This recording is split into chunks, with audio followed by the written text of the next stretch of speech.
Hey everyone, welcome back to our channel. Today we're diving into some exciting new updates for your audio editing workflow. First up, let's talk about waveforms. You know how frustrating it can be when your waveforms don't fit your track height?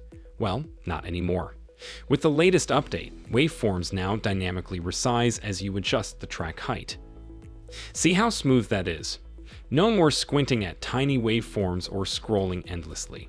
Your waveforms will always be the perfect size, making your editing process so much easier. But that's not all. We've also improved the clip colors. These vibrant, enhanced colors make it super simple to distinguish between different audio clips on your timeline. Whether you're working on a podcast, music production, or any audio project, these new colors will help you keep everything organized and visually appealing. So, there you have it. Modern, intelligent waveforms and improved clip colors are here to make your audio editing smoother and more efficient. Don't forget to like, subscribe, and hit the bell icon for more updates and tips. Thanks for watching and happy editing.